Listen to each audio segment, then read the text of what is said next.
আয়তনে ছোট, জনসংখ্যাও সীমিত, কিন্তু দেশটির এক অনন্য ধারণা বিশ্বকে চমকে দিয়েছে। দেশটি তাদের উন্নতি, গ্রস ন্যাশনাল হ্যাপিনেস বা মোট জাতীয় সুখ সূচকে পরিমাপ করে। যেখানে পৃথিবীর অধিকাংশ দেশ উন্নয়ন মাপছে অর্থনৈতিক প্রবৃদ্ধি ও জিডিপি দিয়ে, সেখানে ভুটান বলছে অর্থ নয়, সুখই আসল উন্নয়ন।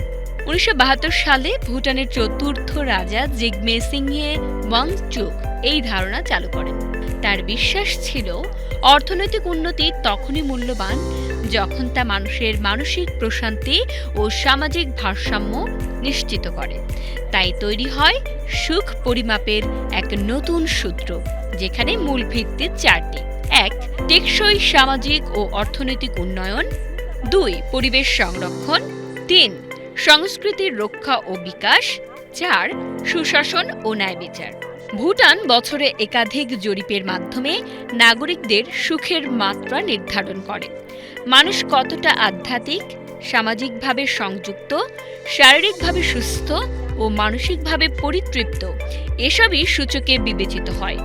দেশটির শিক্ষা ব্যবস্থা, পরিবেশ নীতি, এমনকি নীতি নির্ধারণ প্রক্রিয়াতেও এই সুখ দর্শন প্রতিফলিত হয়। যেখানে উন্নয়নশীল বিশ্বের সরকারগুলো শিল্পায়ন আর নগরায়নকে সুখের প্রতীক বানিয়েছে, ভুটান সেখানে বন রক্ষা, বৌদ্ধ ধর্মীয় মূল্যবোধ ও সামাজিক সংহতিকে অগ্রাধিকার দিয়েছে। বর্তমানে দেশটির বনভূমির পরিমাণ মোট ভূমির প্রায় ৭০%, যা বিশ্বের মধ্যে অন্যতম বেশি। ভুটানের এই মডেল জাতিসংঘ সহ বিশ্বজুড়ে আলোচিত। ২০১২ সালে জাতিসংঘ ভুটানের প্রস্তাবে আন্তর্জাতিক সুখ দিবস ঘোষণা করে, যা প্রতি বছর ২০ মার্চ পালন করা হয়। অর্থ, প্রযুক্তি আর প্রতিযোগিতার এই যুগে ভুটান যেন এক শান্ত পাহাড়ি স্বপ্ন, যেখানে উন্নয়নের ভাষা লেখা হয় সুখ আর সৌহার্দ্যের অক্ষরে।